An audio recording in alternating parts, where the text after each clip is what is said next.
The bedroom was dark except for the blue glow of Donna's phone. She held it close to her chest, turned away from her husband.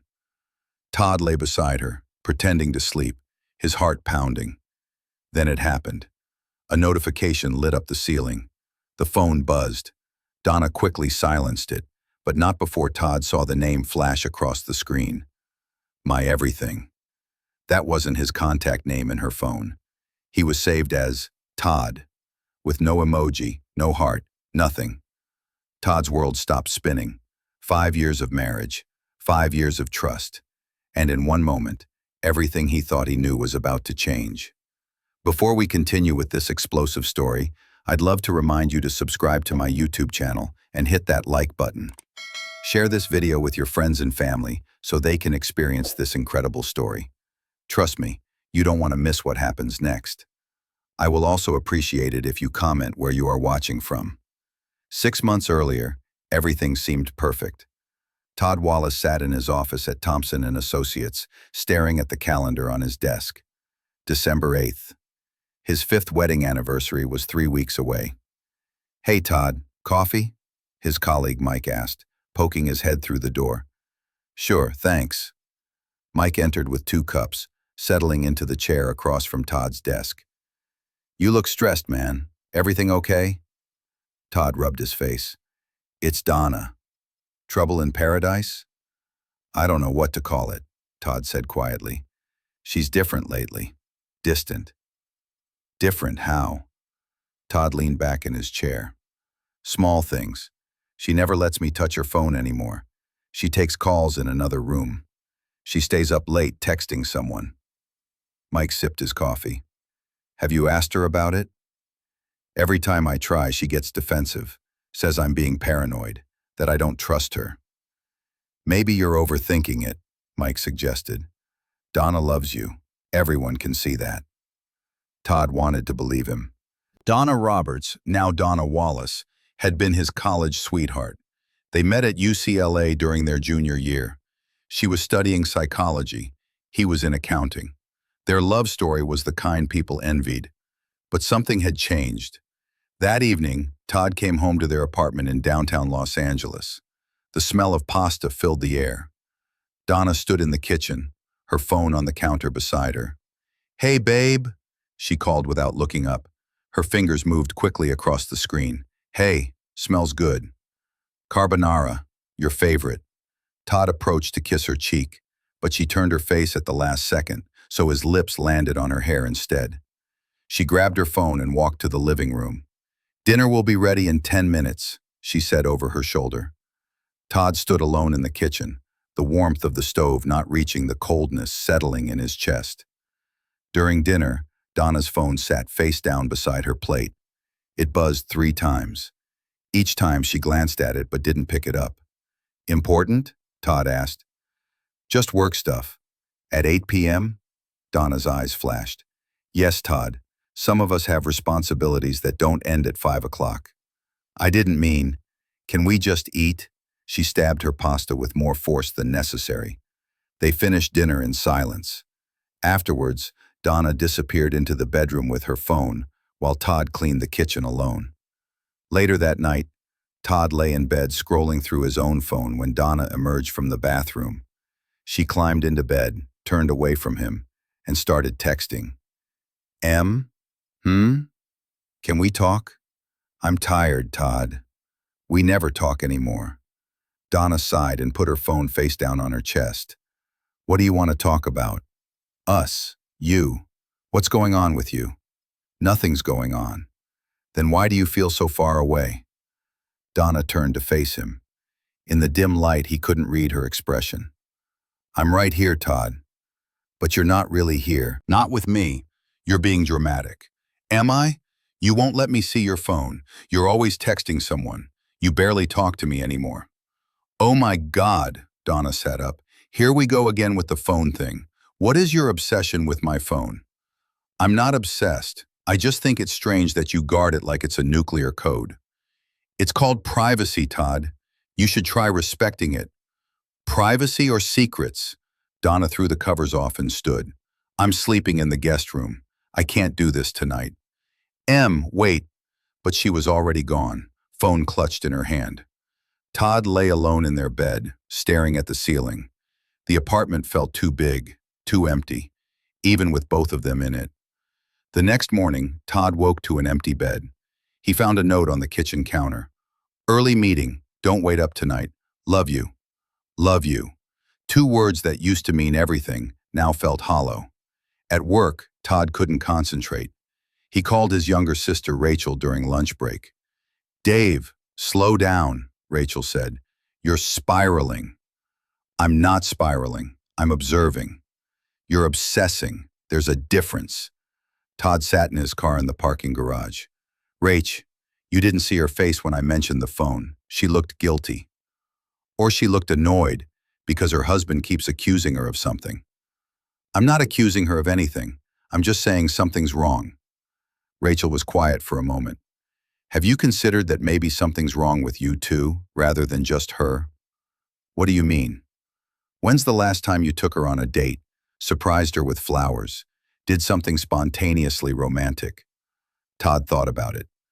We've both been busy with work. That's not an answer, Dave. Marriage takes effort. Maybe she's pulling away because you stopped putting in the work. The words hit harder than Todd expected. You think this is my fault? I think blaming each other won't fix anything. Talk to her. Really talk. Not about the phone, but about your marriage. That evening, Todd stopped at a flower shop. He bought Donna's favorite, white roses, and picked up Thai food from the restaurant where they had their first date. He arranged everything at home.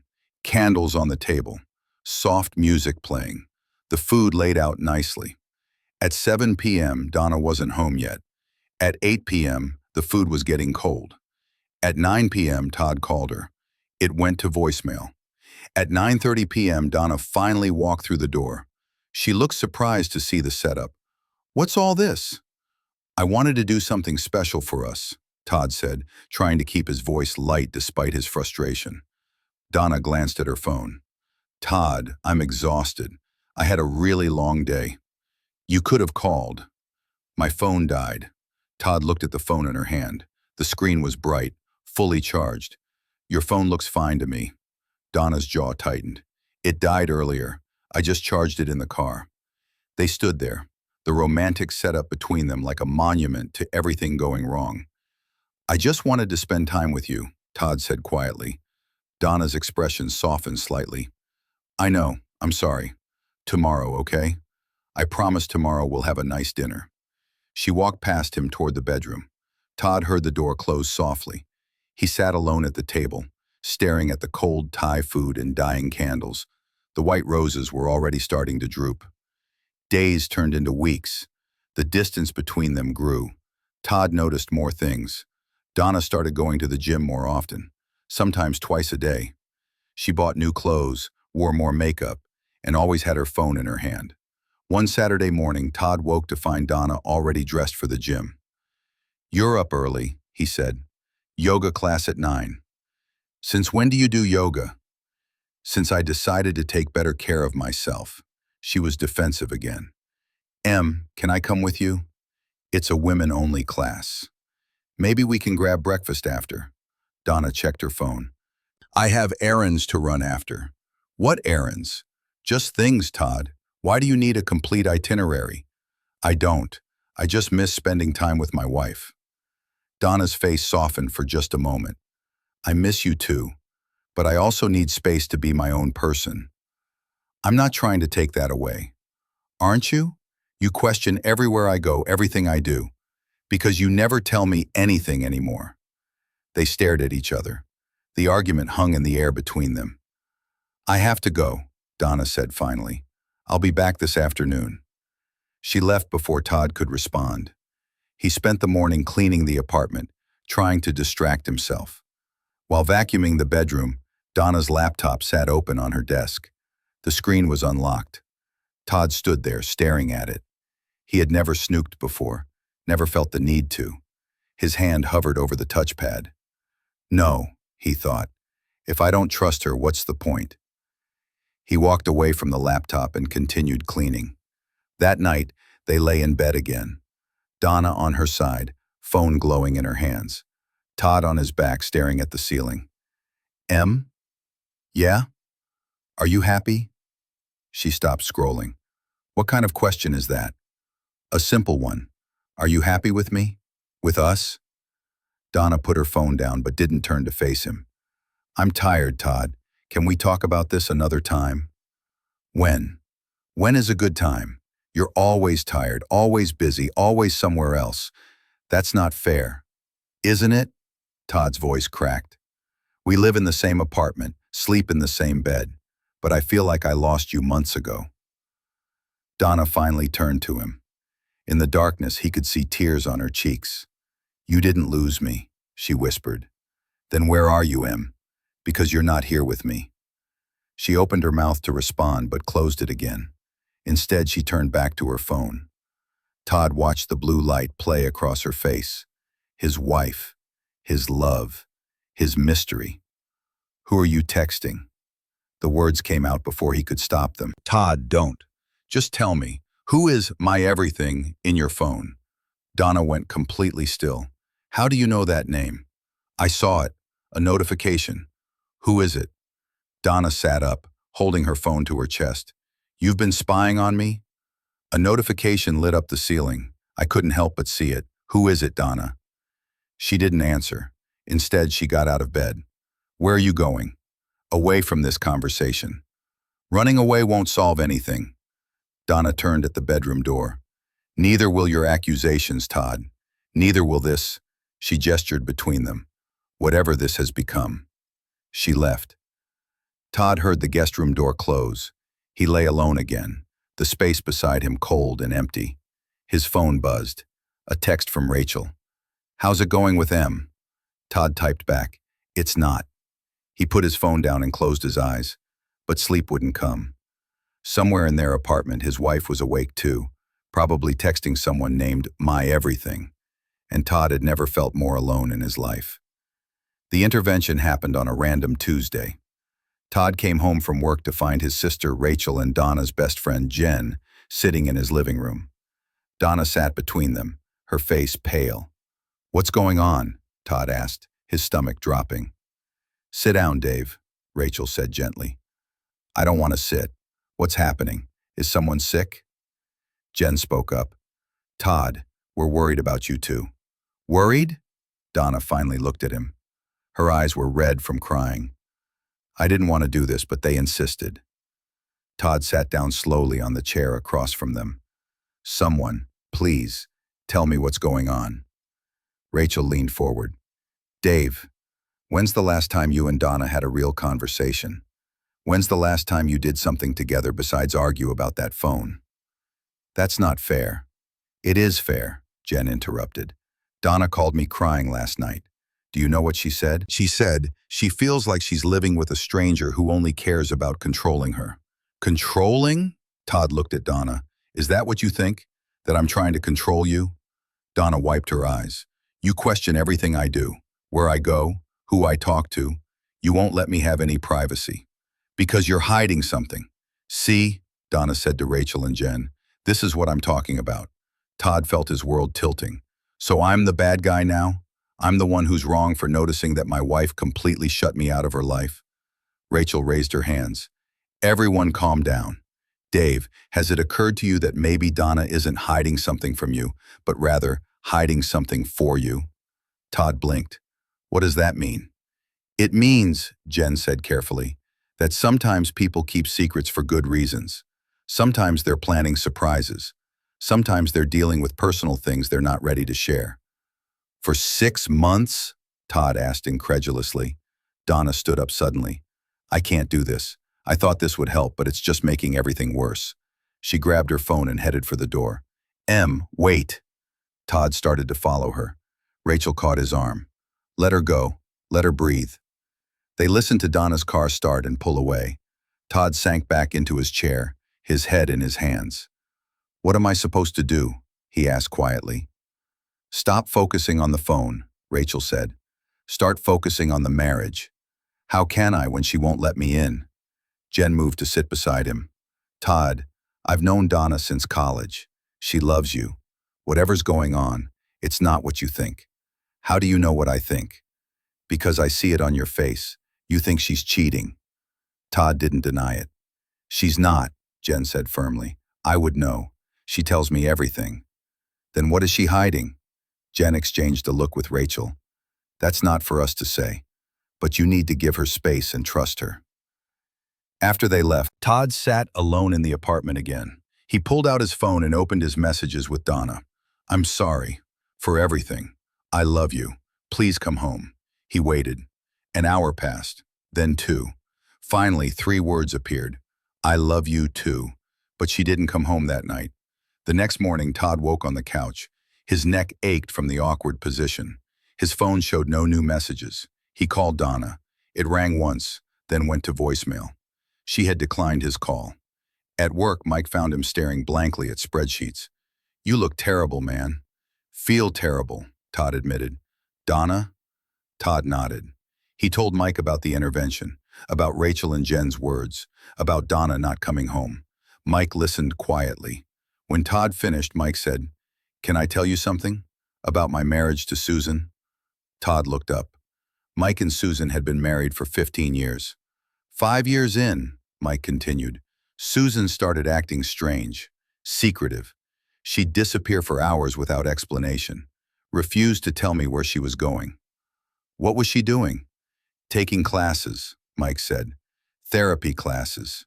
She was getting her counseling license because she wanted to start a new career, but was terrified I'd think she was abandoning our life plans. She kept it secret for months until she was sure. Todd leaned back. I never knew that. Because we don't talk about our low moments, only the highlights. My point is, Dave, Susan wasn't doing anything wrong. She was just scared. Maybe Donna is too. Scared of what? That's what you need to ask her. Without accusations, without anger, just honest vulnerability. That evening, Donna finally came home. She looked exhausted, her eyes hollow. Where have you been? Todd asked, then immediately regretted the question. Sorry. I was worried. I stayed at Jen's. They stood in the kitchen, an ocean of space between them despite being only feet apart. Can we talk? Really talk? She nodded slowly and sat at the kitchen table. Todd sat across from her. I'm sorry, he began, for the questions, the paranoia, the accusations. I've been terrible. Donna's eyes filled with tears. I'm sorry too, for shutting you out, for making you feel like you couldn't trust me. I do trust you, Todd said, or I want to, but I'm so confused, Em. Help me understand what's happening. Donna took a deep breath. Her hands trembled on the table. I'm not ready yet, she whispered. I need a little more time. But I promise you, Todd, I promise on everything we have, I'm not doing anything to hurt you or our marriage. Then what? Please. She reached across and took his hand. Trust me for just a little longer. Can you do that? Todd looked into her eyes. He saw fear there, exhaustion, but also love. Still love. Okay, he said. I'll trust you. Donna squeezed his hand. Thank you. That night, they slept in the same bed again. Donna still held her phone, but somehow it felt different. The distance was still there, but the hostility had softened. 3 weeks passed. Todd kept his promise. He didn't ask about the phone, didn't question her whereabouts. When she left for the gym or ran errands, he just said, "See you later," and kissed her goodbye. It was harder than he expected. Every time she texted someone and smiled, curiosity burned in his chest. But he stayed silent. Donna noticed the change. She started coming home earlier, started cooking dinner together with him, started asking about his day. How's the Henderson account? She asked one evening while they chopped vegetables. Complicated. The client wants impossible numbers. You'll figure it out. You always do. It was such a simple exchange, but it felt like water in a desert. Em? Yeah? I miss this. Just being us. She put down her knife and hugged him. Me too. They held each other in the kitchen, the sound of boiling pasta the only noise. Soon, Donna whispered. I promise. Soon you'll understand everything. December arrived. Their anniversary was 2 weeks away. Todd came home one evening to find Donna on the phone in the bedroom. The door was partially open. No, not yet, she was saying. He can't know yet. It has to be perfect. Todd's stomach clenched. He backed away quietly. Stop it, he told himself. You promised to trust her. But the old doubts crept back in like shadows. That night at dinner, Donna was unusually quiet. Everything okay? Todd asked. Just thinking about something. Want to share? She smiled. Not yet, but soon. There was that word again. Soon. How much longer was soon? On December 7th, the day before their anniversary, Donna came home with a large box. What's that? Todd asked. Nothing for you to worry about, she said quickly, taking it to the guest room. Todd heard her moving things around, talking on the phone again, laughing. He sat in the living room, his hands clenched into fists. He had been so patient, so trusting, but this was torture. His phone buzzed. Rachel, tomorrow's your anniversary. Any plans? Todd stared at the message. He had no idea if Donna even remembered. They hadn't discussed it. He texted back. No plans. Rachel, make plans, dummy. Romance her. Show her why she married you. Todd looked toward the guest room where his wife was giggling about something secret. He made a decision. Tomorrow, on their anniversary, he would plan something special. He would cook her favorite meal, set up candles, put on their wedding song. He would remind her of what they had. And then, after dinner, he would ask her directly. No accusations, no anger, just, Donna, I need you to be honest with me. What's going on? One way or another, tomorrow everything would change. December 8th dawned cold and clear. Todd woke before Donna. He slipped out of bed quietly and started preparing. He went to the store at 6 a.m., buying ingredients for Donna's favorite meal, chicken marsala with roasted vegetables. He bought candles, fresh flowers, and a bottle of their wedding wine that he had been saving. Back home, he set everything up.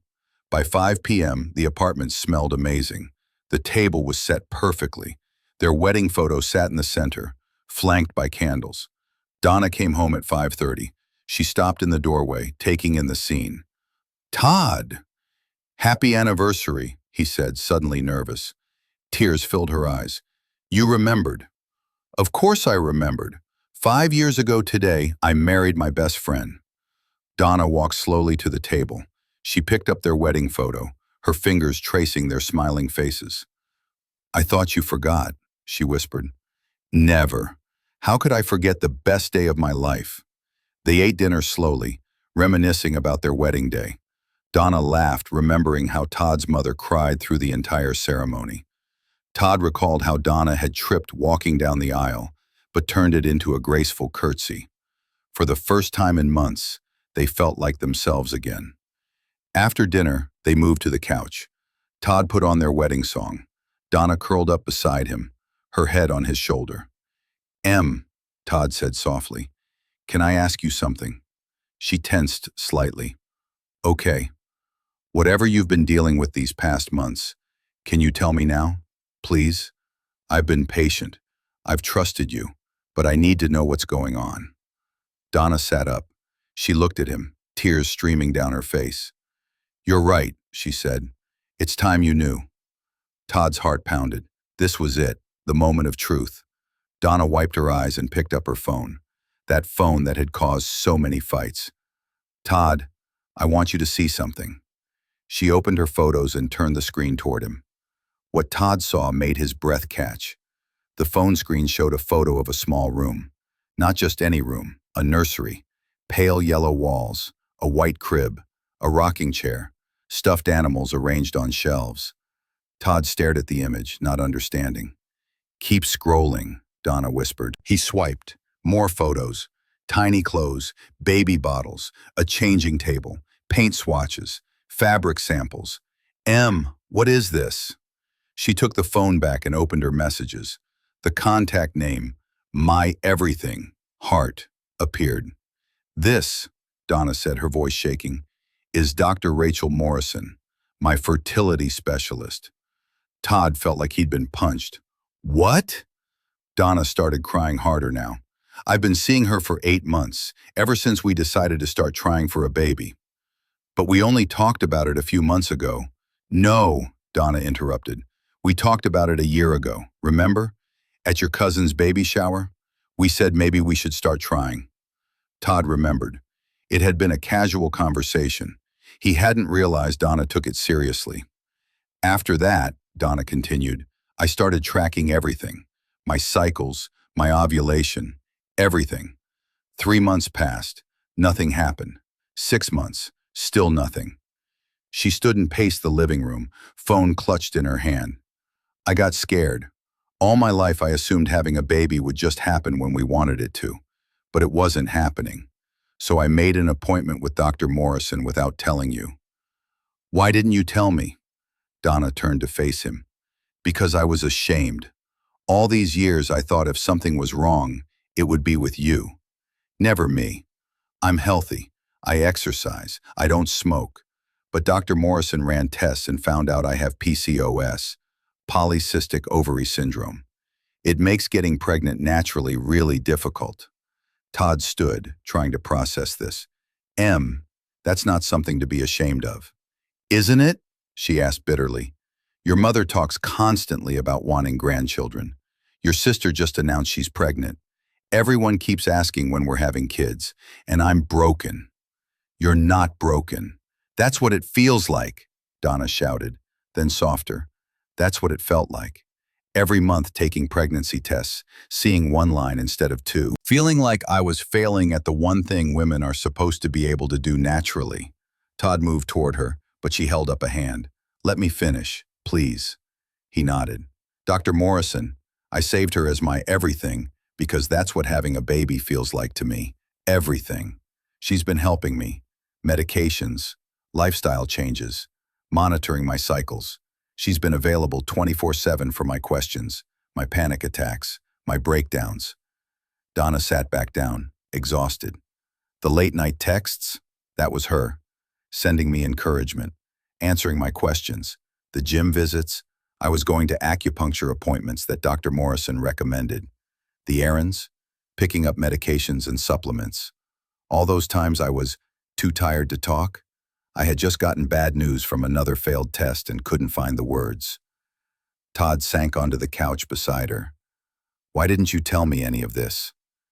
Because I wanted to fix it first, Donna said. I wanted to come to you with a solution, not a problem. I thought if I could just get pregnant, we could celebrate together. You'd never have to know I struggled. But why hide the nursery? Donna smiled through her tears. That's different. A month ago, Dr. Morrison told me the medications were working. My hormone levels were improving. She said to stay positive. So I started secretly preparing a nursery. I found this perfect space. It's a small studio apartment in our building, 2 floors up. Mrs. Chen is moving to assisted living and offered to rent it to me cheap. She pulled up more photos. The space was coming together beautifully. I've been working on it after my appointments, picking out furniture, painting, decorating. I was going to surprise you when we finally got pregnant, walk you up there blindfolded and show you the nursery I made for our baby. Todd's vision blurred with tears. All this time I thought. I know what you thought, Donna said, and I don't blame you. I was so secretive, so defensive. But I was trying to protect you from my pain, and trying to protect myself from feeling like a failure in your eyes. You could never be a failure to me. Couldn't I? Your mother keeps saying you're the last Wallace to carry on the family name. Your dad jokes about teaching his grandson to fish. There's so much pressure, Todd.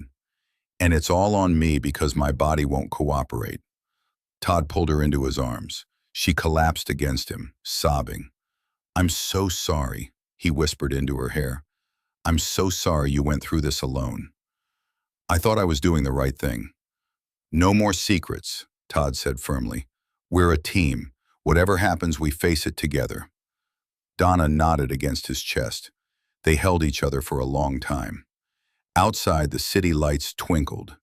Inside, 5 years of marriage was being rebuilt, stronger than before. Later that night, Donna took Todd to see the nursery. They rode the elevator up 2 floors. Donna unlocked the door to Mrs. Chen's old unit. The space was small, but perfect. The yellow walls glowed softly under the overhead light. The crib Donna had built herself stood against one wall. A bookshelf waited for children's books. A mobile hung above the crib, little stars and moons. Todd breathed. This is beautiful. You think so? It's perfect. You did all this yourself? She nodded. Jen helped paint. Rachel helped me assemble the crib. But mostly it was me, working through my fear, my hope, trying to build something beautiful for the baby we might have. Todd walked around the room slowly, taking in every detail. He noticed a frame on the dresser, their wedding photo.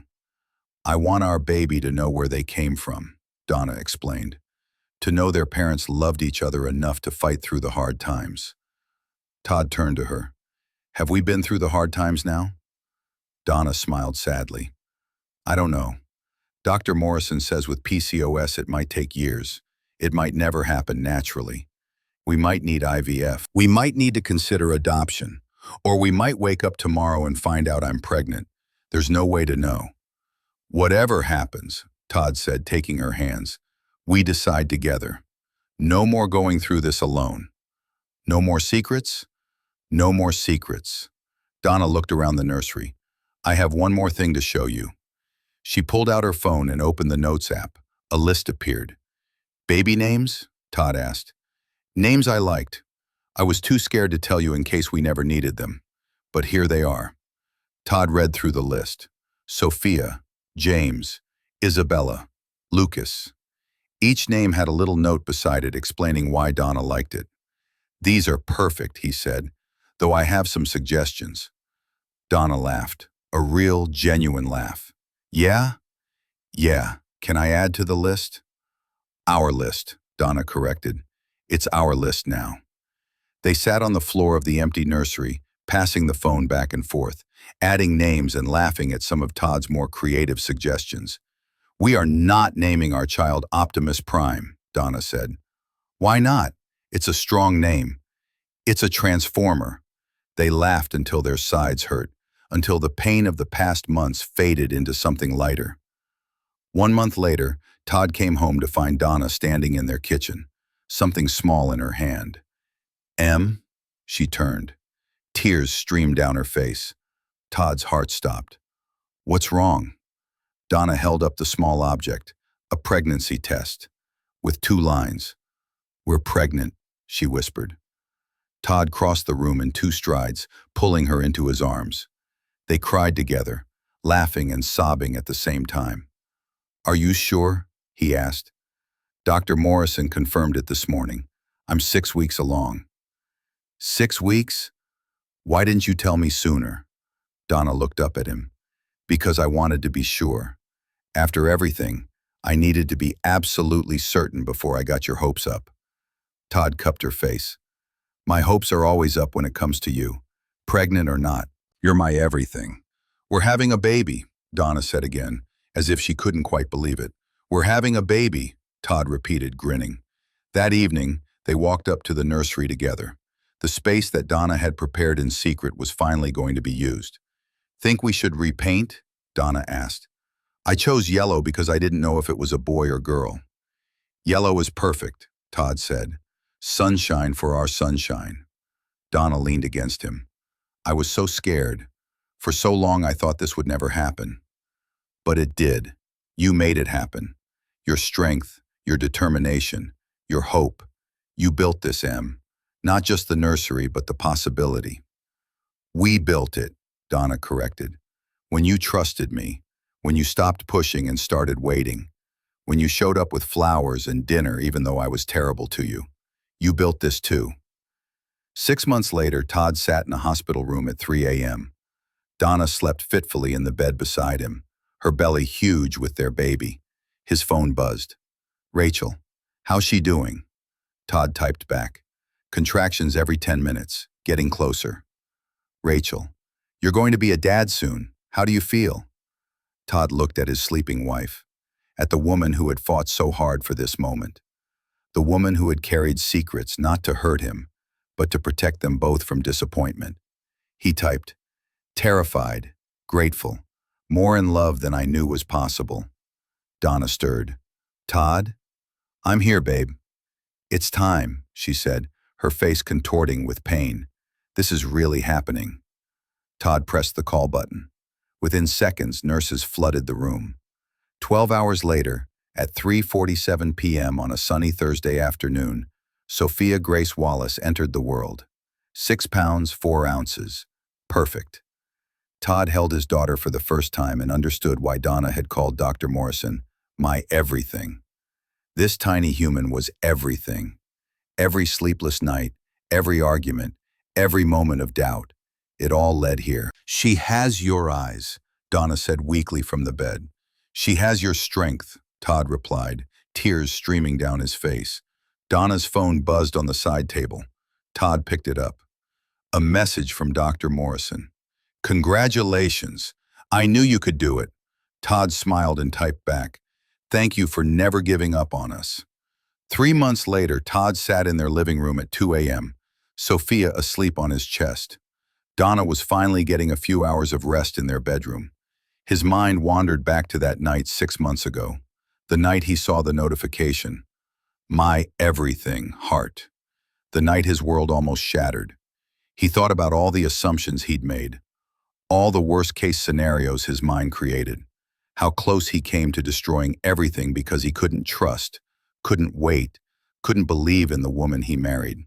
Sophia stirred, making small baby noises. Todd adjusted her gently, breathing in that sweet baby smell. His phone sat on the table beside him. He picked it up and opened Donna's contact. For 5 years, she'd been saved as Donna, with no emoji, no special designation, just her name. He edited it now. My everything, heart. Donna appeared in the doorway, wrapped in her robe. I heard her fussing. She's fine, just dreaming. Donna sat beside him, laying her head on his shoulder. Together they watched their daughter sleep. You know what I realized? Todd said quietly. What? That night I saw Dr. Morrison's name on your phone. If I had just asked you calmly who it was, if I had trusted you enough to explain, we could have avoided months of pain. Donna was quiet for a moment. Maybe. Or maybe we needed to go through that to get here, to learn how to communicate better, to understand that love isn't just about the easy moments. You're too wise, Todd said, kissing her forehead. I'm too tired, Donna laughed softly, but I'm happy. Are you happy? Todd looked around their apartment, the living room cluttered with baby gear, the nursery down the hall full of love and hope, his wife beside him, his daughter in his arms. I'm everything, he said. 2 years later, Donna stood in that same nursery, now expanded into a full room in their new house, watching Sophia play with blocks. Her phone rang. Dr. Morrison. Hi, Dr. Morrison, Donna answered, stepping into the hallway. Donna, hi. I'm calling with your test results. Donna's heart raced. After Sophia, they decided to try for a second child. It had been 8 months with no success. The old fears were creeping back. And? Congratulations, you're pregnant. And Donna, it looks like twins this time. Donna covered her mouth. Twins? Twins. Your PCOS seems to be much better managed now. Sometimes after one successful pregnancy, the body regulates itself. You're one of the lucky ones. After they hung up, Donna walked into the living room where Todd was working on his laptop. Hey, babe, he said without looking up. How was your appointment? Donna sat beside him. I need to tell you something. Todd closed his laptop immediately, giving her his full attention. What's wrong? Nothing's wrong. Actually, everything is very, very right. She took his hand and placed it on her still flat stomach. We're pregnant. Todd's eyes widened. Really? Really? And Todd, it's twins. Todd stood up so fast he knocked over his coffee. Twins? We're having twins? We're having twins. He picked her up and spun her around, both of them laughing. Sophia toddled over, sensing the excitement. Dada happy? Todd scooped her up. Dada is very happy. You're going to be a big sister. To 2 babies. Sophia clapped her hands, not really understanding, but feeding off their joy. That evening, they walked up to what used to be the secret nursery, now Sophia's playroom in their new house. They had kept it exactly as Donna had originally designed it, moving everything when they bought the house. It was a reminder of where they'd been, what they'd overcome. We'll need to make 2 new rooms, Donna said, looking around. We'll make it perfect, Todd assured her. Together this time. Together, Donna agreed. She pulled out her phone to text Dr. Morrison a thank you. Todd noticed the contact name was still My Everything, Heart. You never changed that, he observed. Donna smiled. She helped give me you back, helped give us Sophia, now twins. She'll always be my everything, because she helped me believe in everything when I had nothing but fear. Todd pulled his wife close. You know what I learned through all this? What? That sometimes the things we hide aren't betrayals. Sometimes they're acts of love. You hid your struggle because you loved me. You wanted to protect me from your pain. I should have let you in sooner, Donna said. Maybe, but you let me in when you were ready. And that's what matters. They stood in Sophia's playroom, surrounded by the evidence of Donna's secret hope from years ago. The yellow walls, the carefully chosen furniture, the love built into every corner. 2 more babies, Donna whispered. I can't believe it. I can, Todd said. You're the strongest person I know. If anyone can handle twins and a toddler, it's you. We, Donna corrected. If we can handle it. We, Todd agreed. Sophia ran up and hugged their legs. Love you, Mama. Love you, Dada. Love you too, baby girl, they said in unison. That night, after Sophia was asleep, Todd and Donna lay in bed. Donna's phone sat on the nightstand, screen dark. No secrets, no mysteries, just a phone. Em? Yeah? Thank you. For what? For fighting for us. Even when I made it hard, even when I doubted you, you never gave up on our family. Donna turned to face him. You didn't give up either. You could have walked away when things got tough, when I pushed you away. But you stayed. I'll always stay, Todd said. Through everything. The secrets, the struggles, the surprises. All of it. Donna kissed him softly. All of it, she agreed. They fell asleep holding hands, Donna's phone dark and forgotten on the nightstand. No late-night texts to worry about. No mysterious contacts. No secrets. Just a marriage that had been tested and came out stronger. Just a family that had been built on trust regained, hope renewed, and love that refused to break even when bent to its limits. And in 9 months, that family would grow even larger. Years later, Todd would sometimes think back to that moment when the notification lit up their bedroom ceiling. My everything, heart. He'd think about how close he came to losing everything because of fear and assumption. How easily trust can be broken when communication fails. How secrets, even ones kept with good intentions, can nearly destroy what matters most. But he'd also remember what came after. The healing, the honesty, the rebuilding of something stronger than before. Sophia was 6 now. The twins, Emma and Ethan, were 4. The house was chaos, beautiful chaos. And Donna's phone? It sat openly on the kitchen counter most days, password known to Todd, nothing to hide. Because they'd learned that the strongest marriages aren't built on surveillance and suspicion, but on trust and truth. One evening, as Todd tucked Sophia into bed, she asked, Daddy, how did you know Mommy was the one? Todd thought about it. I knew because even when things got hard, even when we struggled to understand each other, I never stopped wanting to figure it out. Never stopped wanting her to be the person I came home to. That's love? Sophia asked. That's love, sweetheart. Not giving up, even when you want to. Especially when you want to. Sophia yawned. I want a love like that someday. You will, baby. And when you find it, remember, talk to each other. Trust each other. Don't let fear make you forget why you fell in love in the first place. Okay, Daddy. Sophia's eyes were closing. Todd kissed her forehead and left her room, closing the door softly. Downstairs, Donna was reading to the twins. Todd stood in the doorway watching his wife, his children, his life. She looked up and caught him staring. What? Just thinking. About how lucky I am. How close I came to losing this because I couldn't see past my own fear. Donna smiled. But you didn't lose it. We didn't lose it. We fought for it. Best fight I ever had, Todd said. The twins ran to hug him and Donna stood stretching. Her phone buzzed in her pocket. She pulled it out, checked it, smiled, and showed Todd. Dr. Morrison, how's my favorite family? Donna typed back, perfect, thanks to you. She put the phone away and took Todd's hand. Come on, she said. Let's get these monsters to bed. Together they herded the twins upstairs. Together they read bedtime stories. Together they turned off lights and whispered, I love you, to sleeping children. Together. The way it was always meant to be. The way it almost wasn't. The way it would always be from now on. Sometimes the secrets we keep aren't betrayals, but burdens we carry alone because we don't want those we love to share our pain. Sometimes trust means waiting for truth to reveal itself rather than demanding it immediately. And sometimes the greatest test of love isn't the easy moments, but how we choose to fight for each other when everything seems to be falling apart.